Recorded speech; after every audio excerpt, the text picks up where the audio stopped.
Hello everyone, it's me again. So I went ahead and made the last video that talks about the recent decree that came out, Decree 219/2025 NDCP.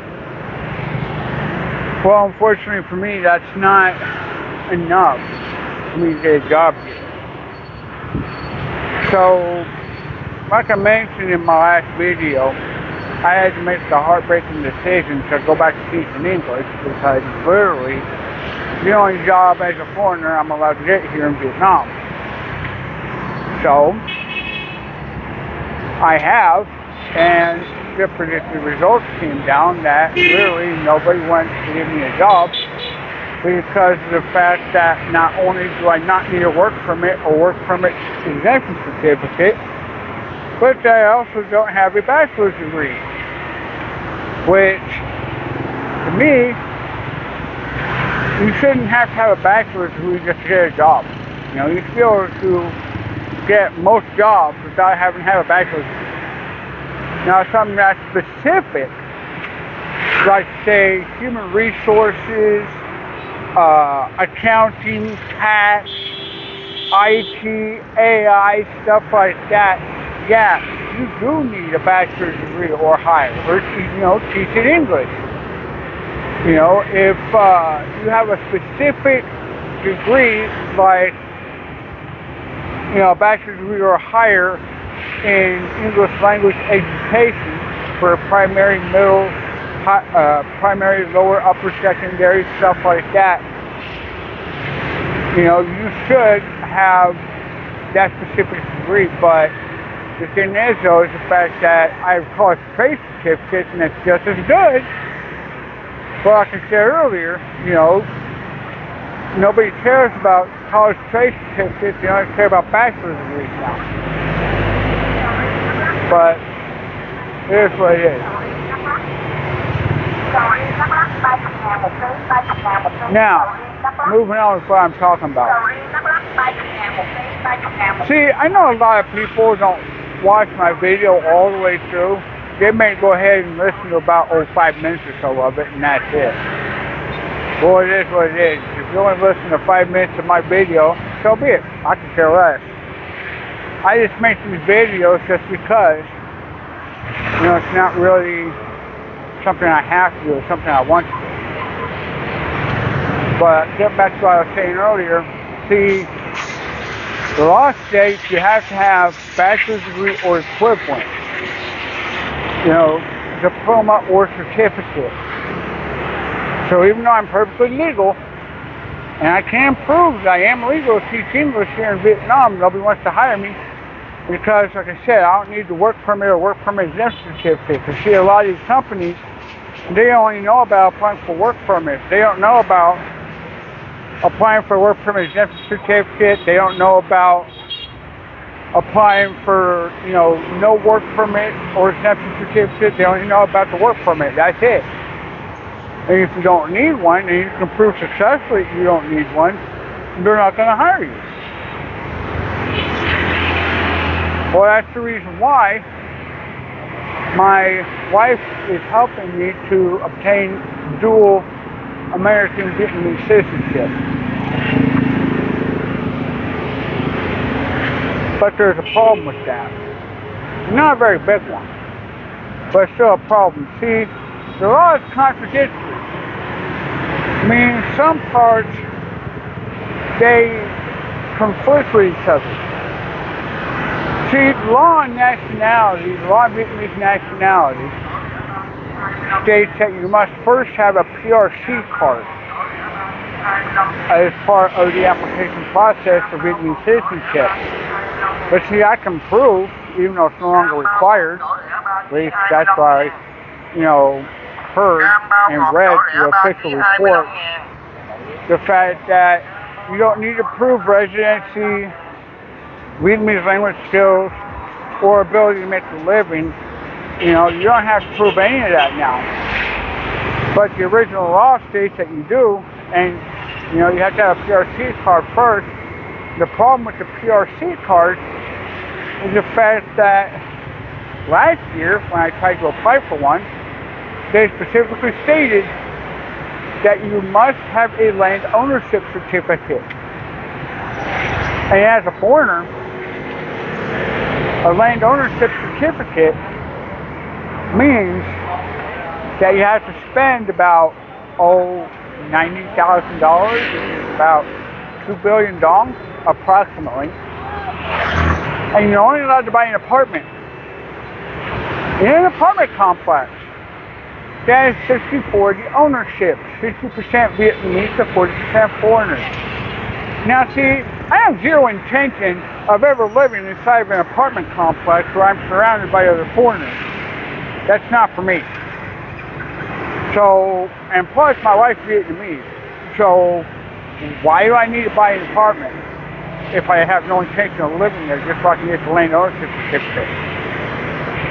You know, the housing law specifically states that because I'm married, my wife is Vietnamese, that I can live anywhere she can. So essentially, that's one of the reasons why I live where I live and not in Chaldean Ward or the old District 7 or the old Phu Nguyen District. I don't live in foreign enclaves because of the fact that my wife is Vietnamese and I'm allowed to live anywhere she is. So there's that.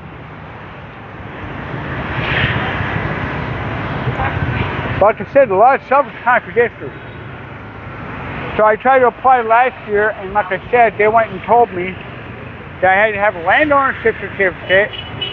I have to prove a year's worth of income only through bank statements, and I have to be able to speak Vietnamese sufficiently enough to be able to integrate into Vietnamese society. So the question I want to pose to everyone, those that actually make it this far in the video, is why are the requirements for Vietnamese, the PRC card for Vietnam, more strict than the law for citizenship?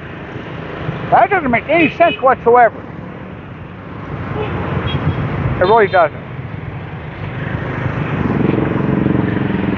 See, the thing is the fact that, like I said, it's contradictory. And it's contradictory because of the fact that the PRC card is a 10-year card. You only have to renew it like once every 10 years or so. But it's also a requirement to get citizenship, but the rules and regulations for the citizenship is a lot less strict than applying for the PRC card, and I just don't understand why. I just don't get it.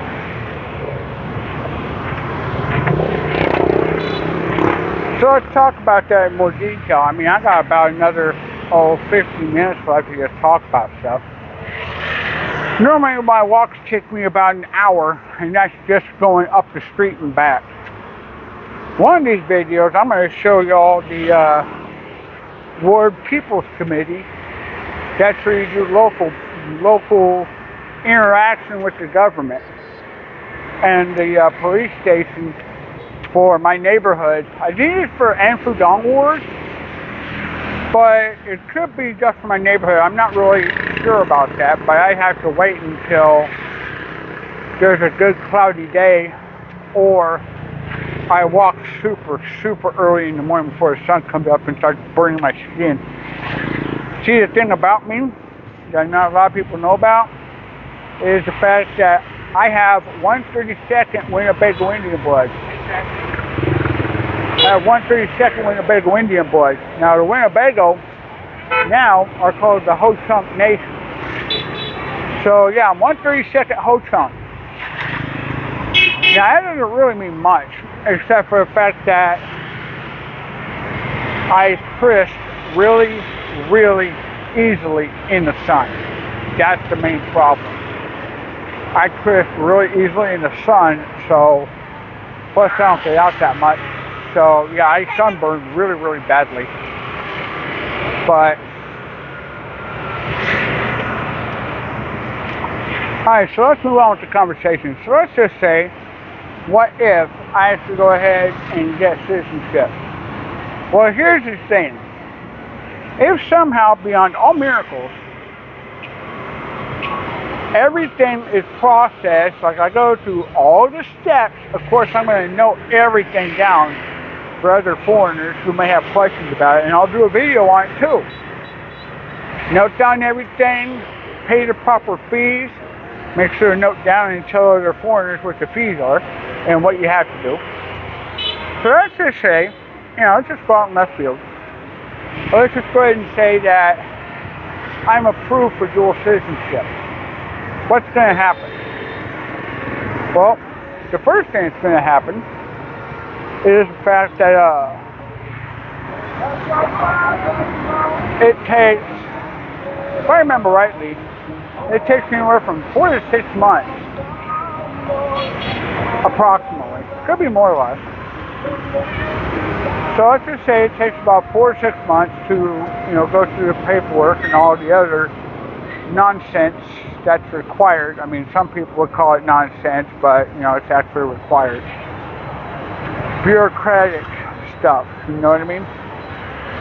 Anyway, so we get a notice. Let's just say, like I said, I'm approved, which I know I am. It's just, it's going to be extremely complicated to go through the procedures. Vietnamese law is not as straightforward as American law is. So, yeah. Anyway, like I said, let's just go ahead and say that I get approved for dual citizenship. So what happens next? Well, the first thing that happens is that to be approved for dual citizenship in general, you have to go ahead and be approved by the President of Vietnam himself.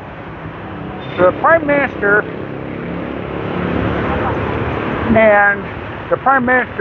he reads it first. He gives his okay on it, and then it heads straight to the office of the President. Well, the President of Vietnam takes a look at my paperwork, everything is in order, he gives his approval. So what happens next? Well, the old rule, or the old, before they got rid of the 3-tier administration system, was that I would go to the District 12 People's Committee. But again, since that's not there anymore, I think I just go to the Ward People's Committee, or even to the Immigration Office on Wittenstein and Kai Street. But anyways, let's just go ahead and let's just roll through this just the way I think it's going to go. So here's what happens. I get a letter in the mail specifically addressed to me. Open it up, and it specifically says that you are to head to the Ward People's Committee to receive your citizenship certificate. That I've been approved for dual nationality, and that I must go to the local Ward People's Committee to go ahead and receive my certificate. So, and this would be sent by certified mail, so I would have to sign for it. At least that's how I think it would go. So, let's just say that happens. I get dressed up in my best, go down there, and in a ceremony, they essentially hand me my citizenship certificate, and that's that. The next step is to go to the police station with the certificate, and more than likely have to go ahead and make some copies. Hold up, traffic. So, essentially, probably have to make some legal copies of that. Go to the police station and show them the original, show them the copies, and then apply for the citizenship ID card, which abbreviated is CCCG, or the Kenku Komyan. That's a citizenship ID card. Now, once I'm approved for that, obviously, being a new citizen and all, I will go ahead and get that. Then go apply for the passport at the immigration office, so they also do passports. So once I get the Cancun Conyan card, the hotel, the passport, then the next thing I do is go to the local job office and apply for work. Now the first question they're going to ask me is, can you speak Vietnamese? And I'm going to respond honestly that, I can speak a little bit, not a lot, but I know a little bit. I can go ahead and order food. I'm going to tell people my name, my address, my phone number. I know Vietnamese numbers, stuff like that. But I don't know enough to have meaningful, deep conversations. You know what I mean? I don't know none of that. But say I do that, and then the thing is, though, I don't think the job office is going to be very helpful because they're not going to be used to a foreigner applying for work. You see what I mean? And even though I have the citizenship card, the citizenship certificate, the citizen ID card, and the Vietnamese passport, that still doesn't mean they're going to give me a job. They can register me for a job, but they're not going to give me one. So what else would I do then? Well, that's simple. Armed with the citizenship certificate, the Cancun Conyan, and the hotel, then I go to Concentric, the number one place that keeps denying me work because I'm not a citizen. Now, I'm already registered on LinkedIn as an American citizen through Persona. They're the ones that do the, identity verification and stuff like that. Now, I don't know if Persona actually does Vietnamese ID or not, but I don't know if I'd be allowed to have more than one profile on LinkedIn, you know what I mean? Because they want one profile per person. So, the thing is, though, is the fact that I do that. I don't know if I'd be allowed to see both or if I have to get rid of one. But anyways, moving on. If I am denied work simply because I'm a foreigner and I can actually prove it, then what would happen is that I go to the labor office and simply tell them that, such and such job is denying me a job because I'm a foreigner, even though I'm also a Vietnamese citizen, they're still denying me work. And I wouldn't want any actual penalties against them. What I would want is for the manager, not just the shift manager, but like the boss of that particular location. Let's just say it's Concentric that I'm dealing with, and it's Concentric that's still denying me a job, even though at that point I'd be a Vietnamese citizen. So the boss of that specific location in the industrial park in the old District 12 on Sa Lo Hanoi, which is the Hanoi Highway. That's a very specific location. If I apply to them, they turn me down, even though I qualify for the job, then I have them go to the labor board and explain their actions as to why they don't want to hire a Vietnamese citizen for a Vietnamese citizen position, even though it should also be open to foreigners. Now, at that point, they're not going to be able to defend themselves of their actions because at that point, I'd be able to prove successfully that I'm a Vietnamese citizen and that I'm applying for work that I qualify for. So, they wouldn't have a leg to stand on, so to speak. But let's just go ahead and say, again, for instance, that citizenship still won't hire me even after getting Vietnamese citizenship. No employer will touch me even though I have Vietnamese citizenship. So what happens next? Well, not much. I mean, there's not really much I can do. Now, if I had 200-300 million USD, if I was super, super, super rich, I'd probably take them to court. So with that much money, you could go ahead and take any company to court that refuses to hire you, and they would lose. So, but being poor like I am, there wouldn't really be much I could do about it. Not really, anyway. So, essentially, with Vietnamese citizenship, what I do is just simply live my life quietly. I don't break the law. I don't do anything wrong. I just want to live in peace and quiet. That's it. That's all I want.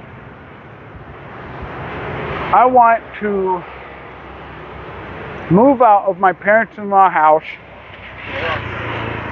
So it's only my wife, my daughter, and myself that live in a house by ourselves.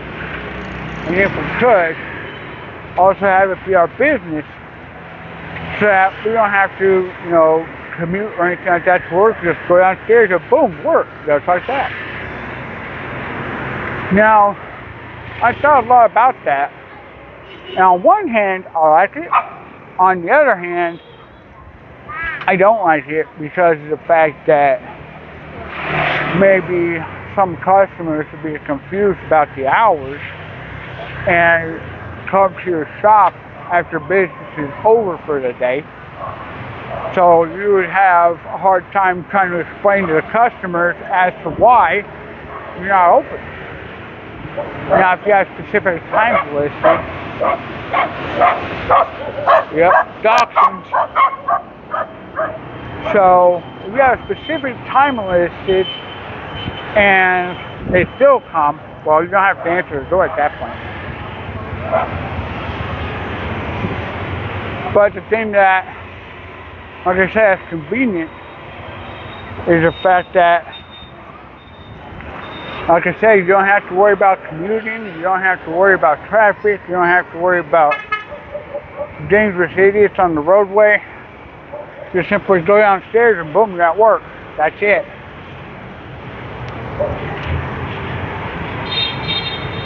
Now, this is something they did recently. I'm going to turn the camera around here, see if I can make sure I don't get anybody in the frame. See, along the canal, they got all these different flags, and they recently just did this. What I plan to do, if I can get a good shot later on, is, oh wow, the canal is actually full up. It must have just rained a lot recently. I'll flip it around again so you can get the... Normally the canal is not this full. Normally it's not. I mean, it's normally near the bottom. I would say it has at least a good meter of water in it, maybe more. Yeah, I'd say at least a good meter of water, maybe even more in there, like 1.5 meters. But yeah, strange, like I said, I've never seen it that full before. Anywho,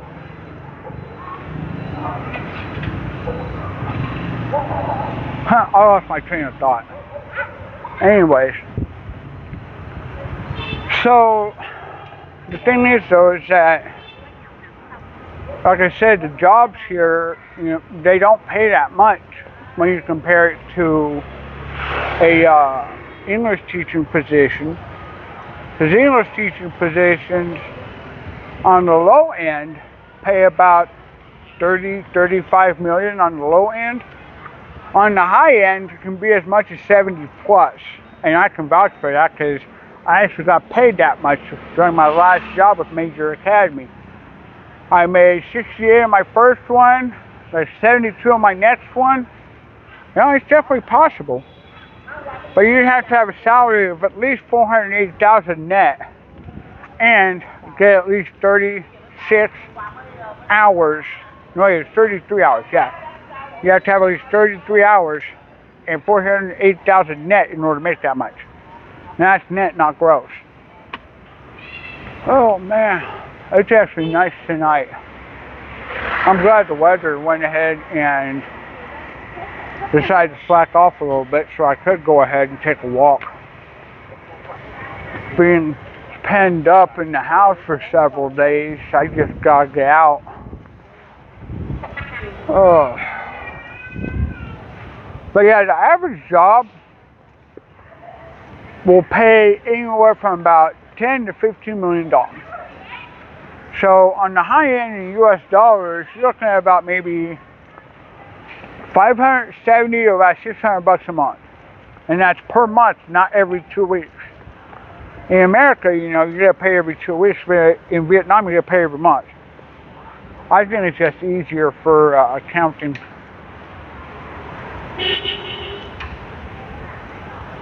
But most common jobs, say it's like a common office worker, like data entry, entry level, fresher type positions, you gotta pay about $10 million.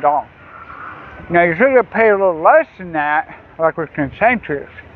You may get about $7 million as your base pay, but then you have bonuses, let's see, what's what I'm thinking of? Bonuses, what's the other? Commission. So you have like bonuses, commissions, stuff like that, that could equal like 10, 13 million. But beyond that, you know, it's pretty standard. Now, Vietnamese managers get paid a little bit more. My wife, back when she was a manager and she worked for an advertising agency, made $23 million a month. Now that's pretty good money right there. Now, see, a lot of people would go ahead and wonder, well, you're a foreigner, why don't you just want to teach English? Well, I got burned out on it. That's why I don't want to teach English anymore. And I tell everybody I meet that, you know, they ask me if I need an English teacher, and I tell them, no, I'm not. I'm not an English teacher. I don't teach English anymore. See, the thing is, though, is the fact that I come from America, I have white skin, and I speak English naturally, so everybody thinks I'm an English teacher, and I tell them, no, I'm not. And they're shocked. The ones I've spoken to, they're actually shocked. And of course, you know, because I'm a foreigner, I get stared at a lot. Not really much I can do about that. There's really no point, you know, you can't really do anything about it.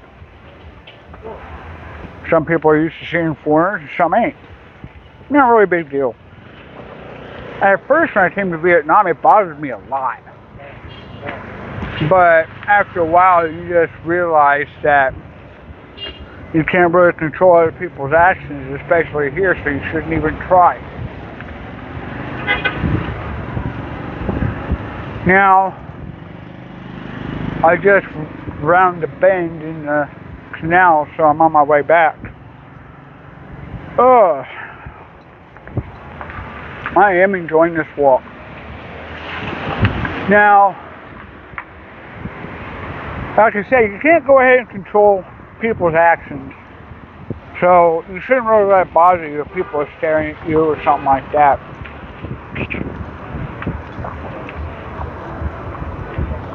And one thing I always told my wife is, it doesn't matter if I speak the same language as someone else. What matters is respect.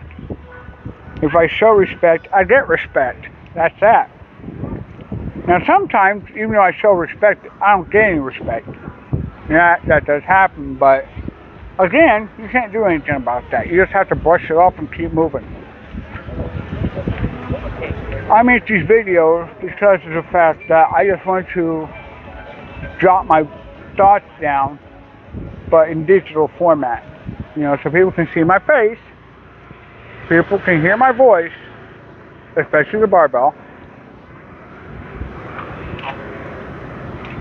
and know that I am me. And these are my thoughts, and this is what I think, you know, stuff like that.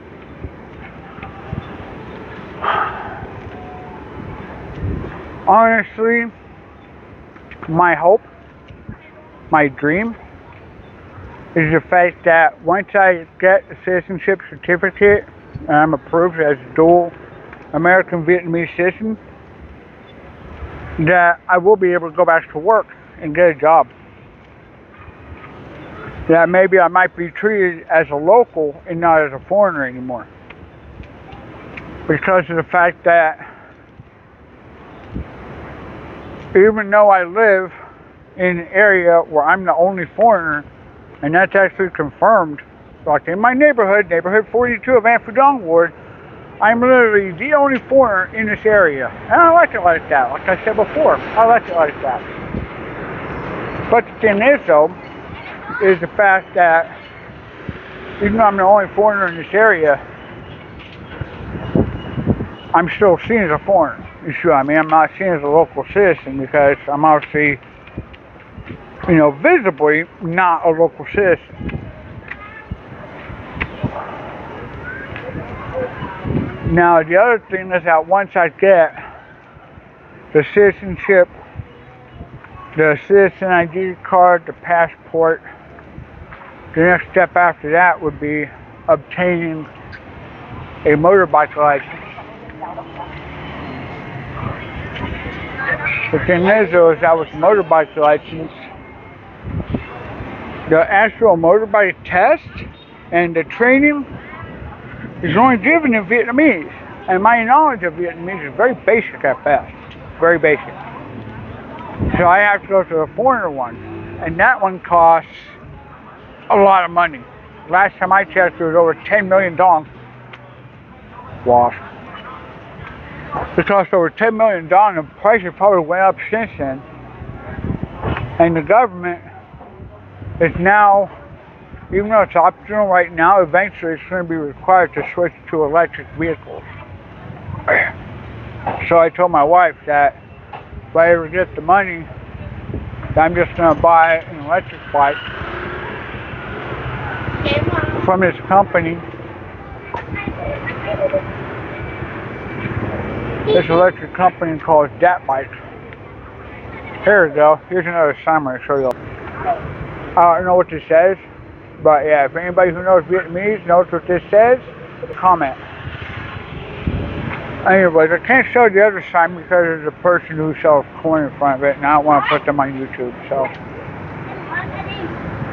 Anyways, I have to go to a foreign course, and that's about, from 10 to 15 million dong for every course. Now, it's all done in English. And of course, they teach you the appropriate Vietnamese words that you need to know to go ahead and pass the test and get an authentic motorbike license, which is important. Now, I want to do that after I get citizenship, so this way, when I sign up and get approved for the Vietnamese version of VNEID, I can not only attach the citizenship certificate, the passport, the citizen ID card, but also a motorbike license, that they know I got everything. Now, the VNEID is still in its early development stage. That's because there's not a lot going on with it right now.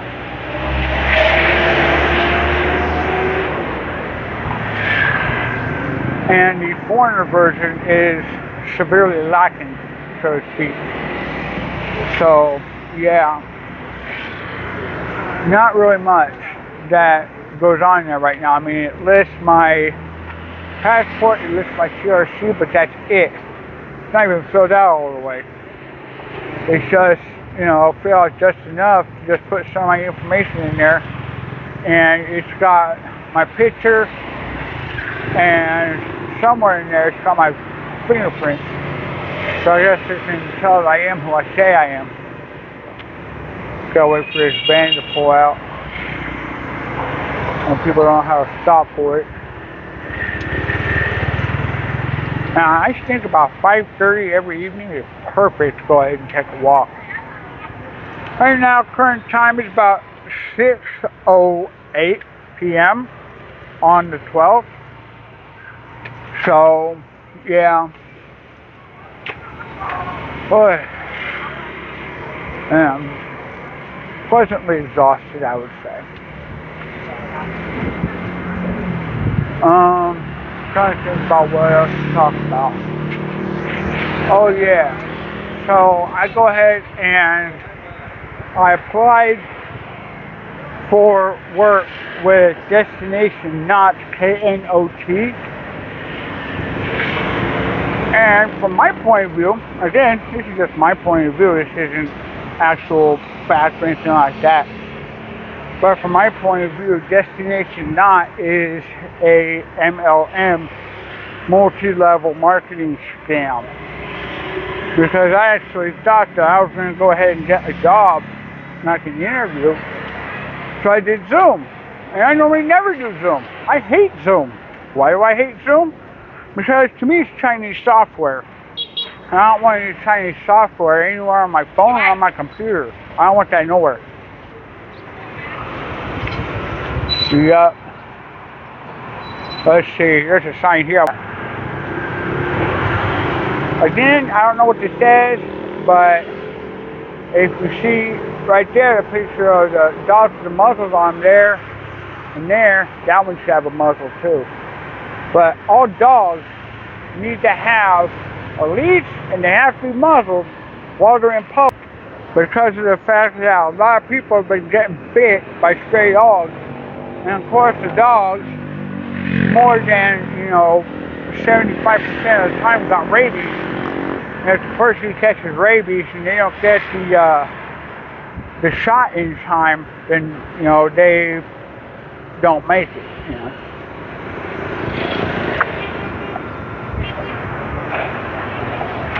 But of course here in Vietnam, just because it's a law doesn't mean it's going to be followed.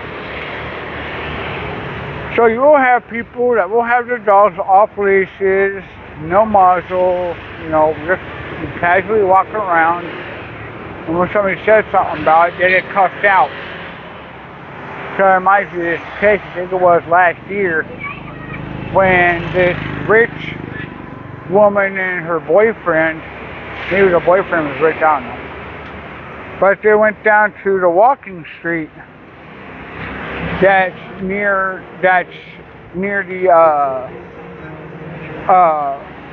I think People's Committee of District 1, or the old government office building, one that has French architecture.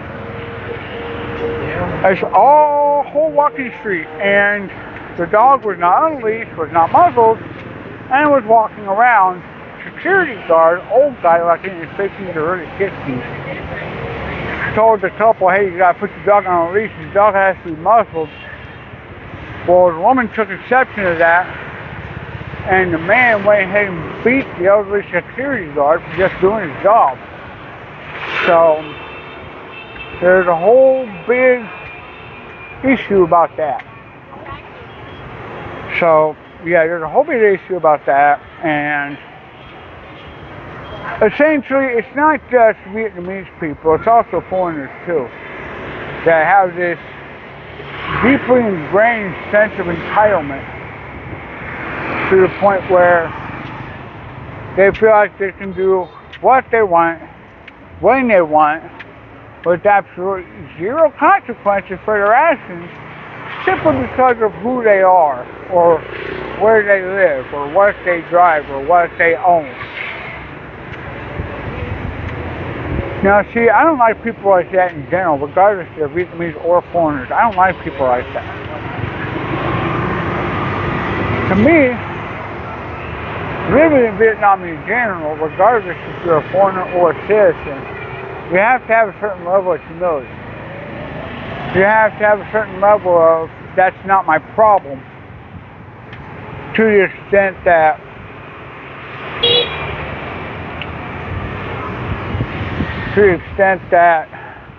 how do I put this? Essentially, you should follow the rules.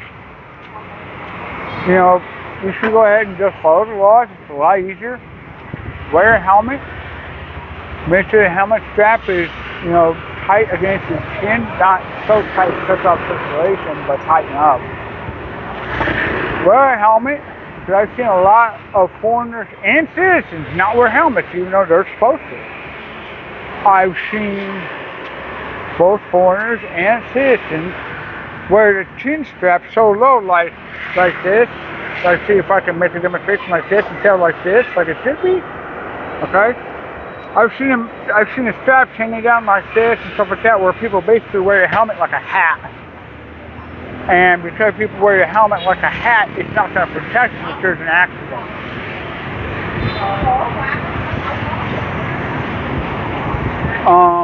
You know, the whole dog thing, blasting music. See, a lot of people here like karaoke. I mean, a lot of people like karaoke. And some foreigners do too, but the people that blast music the most, from my experience, has always been local citizens. Now, me, I can only see blasting music in one of three circumstances. Only three. One, weddings. There's weddings here in Vietnam are a big thing. Funerals, also a big thing. Or a birthday, also a big thing. So weddings, funerals, and birthdays are the only three things that I agree that it'll be okay for people to blast music. However, if it's just like any day or night of the week, and someone gets drunk and thinks they can sing like an A-list star, and you just hear, you know, drunken warbling for about 5 or 6 hours straight, no, that's not cool. You know, some people can actually sing pretty good, and I have heard that before. But most of the time, like 9 out of 10, is drunken warbling that sounds just horrible. And especially it sounds even worse if they got the echo reverb going, and it just sounds like you're singing in a cave, which, yeah.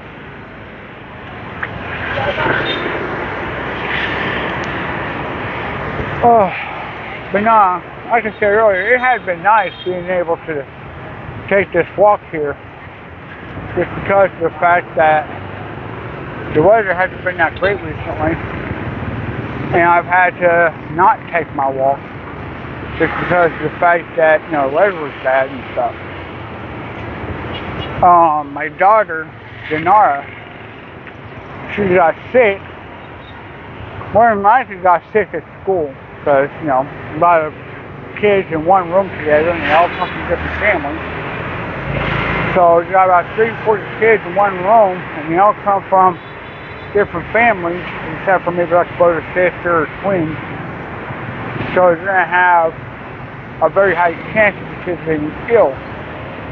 Well, my daughter's coughing a lot, and we give her cough medicine, we give her the antibiotics. The only thing we can do, looks like she's going to go grab someone. Are you going to grab someone? Let's see. I just saw police turn around. Looks like they're going to go after someone. Well, as long as they're doing their job, that's what I care about. I'm just simply taking a walk. They ain't going to do nothing to me.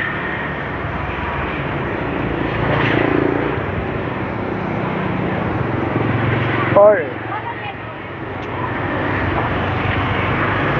But the thing is, though, is the fact that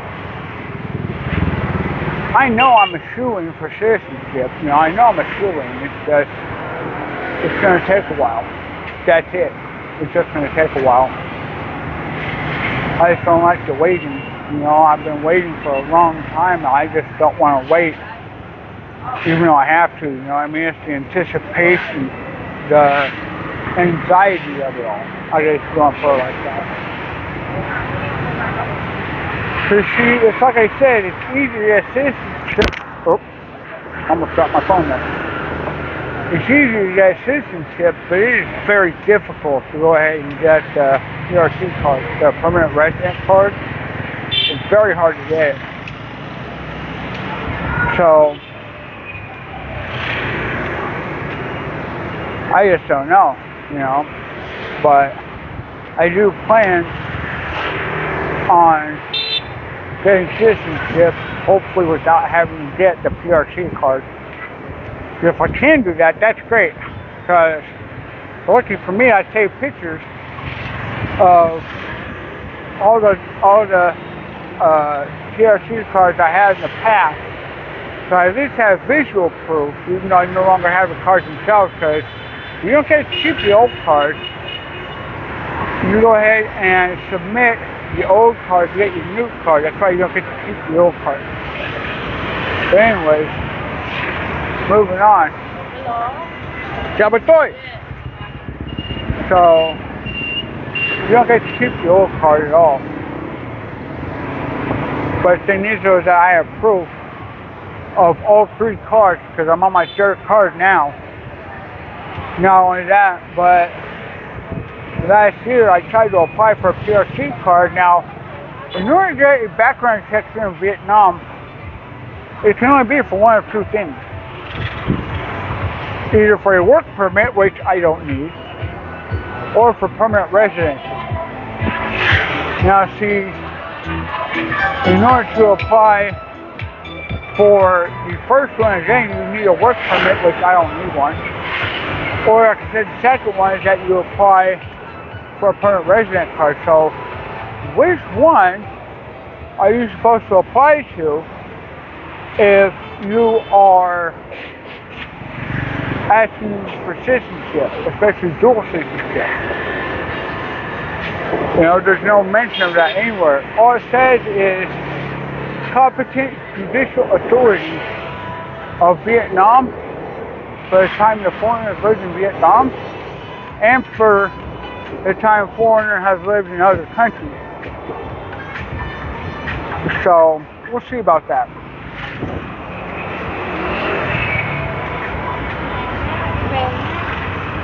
Oh, yeah, I think 5:30 is just perfect for me to go ahead and take a walk. Because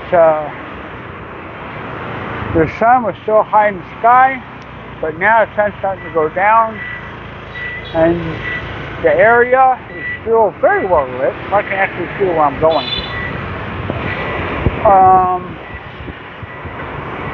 I'm actually running out of stuff to talk about. See, the thing is, though, is the fact that, okay, so in my life, there's not really much going on. You know, I'm unemployed. I try to apply for work every day, but nobody gives me a job. There's just not much to talk about. You know, my life is dull for the most part. So, yeah, like I said, there ain't really much to talk about, but it is what it is.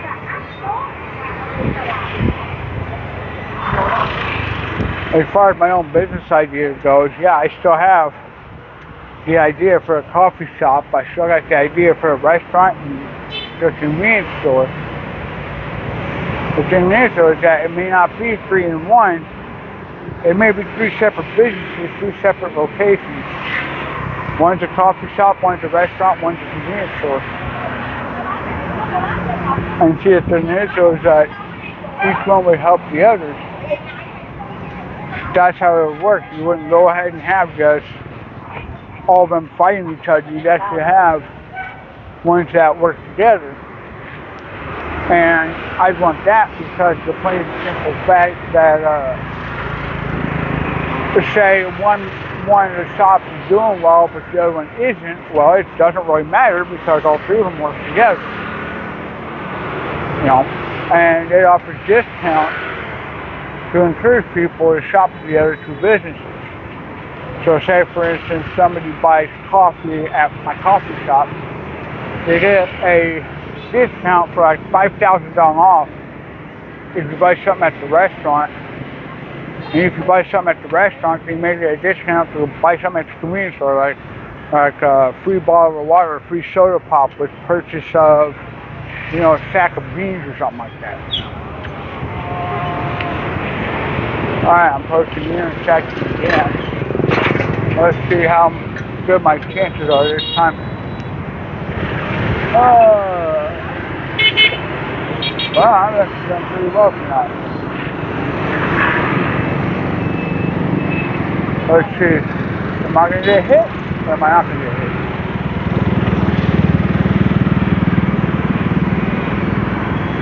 Alright. That's pretty cool. Alright, so. Got about 10 minutes left until I hit 1 hour.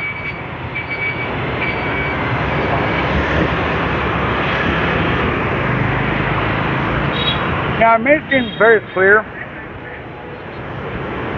I want citizenship because of the fact that applying for a TRC card every 3 years eats up a lot of money and a lot of time that I feel is unnecessary. I've never left Vietnam since I've been here. I mean, technically, yeah, you go to Cambodia, but that was in the beginning, so that really doesn't count. But I've never really left Vietnam except for going on a honeymoon trip to Cambodia, and that was it. I spent all my time in Vietnam since then. To me, it doesn't make sense to keep renewing TRC cards when I live here. You know, I don't go anywhere else, I don't do anything else. I live here.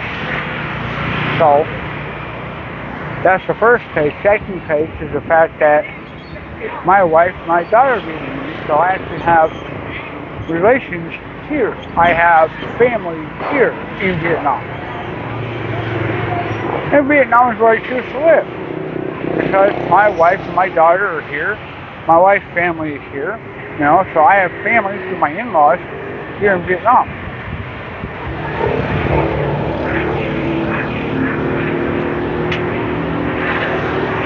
I want to work. I want to provide for my family.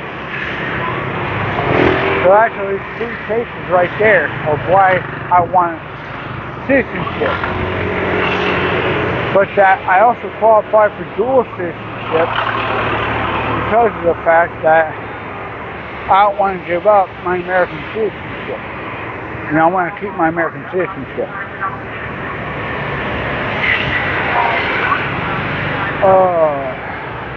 Got about 9 minutes left. I don't think I can come up with much else to talk about, really. Oh. Tell you what, though, after the sun goes down, it's actually pretty pleasant. I'm more of a nighttime person than a daytime person anyways, mainly because of no sunlight and cooler temperatures. Oh yeah, it reminds me. I did actually apply for a job that pays about $3,000 a month, and that's the customer service team leader position at this outsourcing company.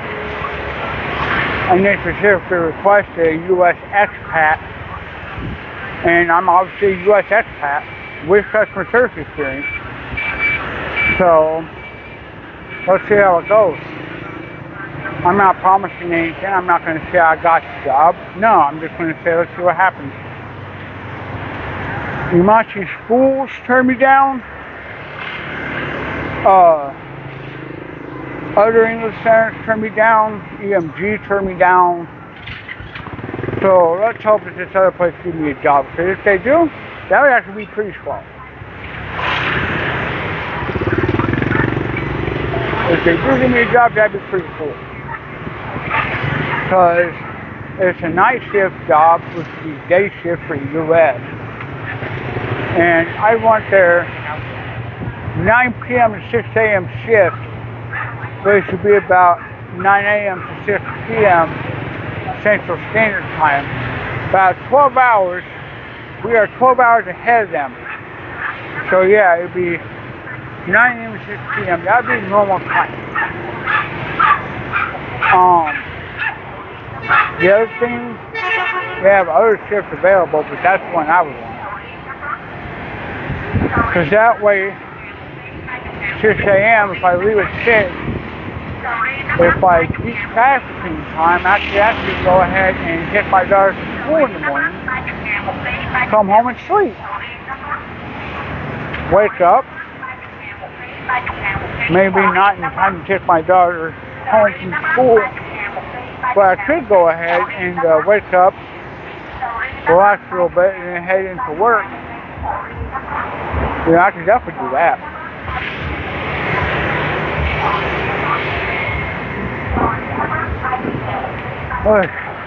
Well, I'm about at the 5-minute mark before, I hit 1 hour, and I normally try to keep my videos at about an hour or less.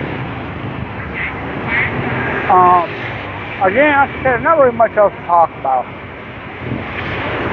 I'm hoping I get citizenship so I can get a job. And again, if nobody gives me a job even after getting citizenship, well, at least I have citizenship at that point, and I can start the process to get my own job. You know, create my own job, create my own business, give myself a job, and start working. I can sell coffee. That's not hard. I can sell, cold coffee, hot coffee, all that. It's really easy. It's really, really easy. The restaurant, it would be short order things. Something short, something simple, something easy, and something that's easily affordable for all citizens. The things that we're probably going to keep up on tap at all times is probably going to be rice, hard-boiled eggs, and roasted peanuts. Very simple, very easy things that everyone can afford. And maybe I might make certain things for breakfast, like porridge, or bacon and eggs and pancakes, or bacon and gravy, with some meat sauce. Go ahead and make that.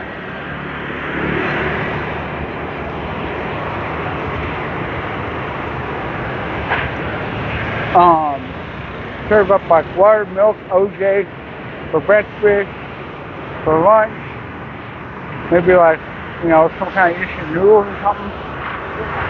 And for dinner, I don't know. I have to think about that. But I think for the other dishes, I have to go ahead and keep it to where it's not the same thing every day. If it's something that the customer really likes, thing that I could possibly see keeping it. But normally, like I said, what I would do is just rotate the stuff every day so it wouldn't be the same thing. The reason why that kind of thing appeals to me is because of the fact that if there's something new every single day, then people are going to like it and they're going to want to go ahead and get more of it. If there's random food, decent prices, I think that's what will go ahead and drive up business a lot.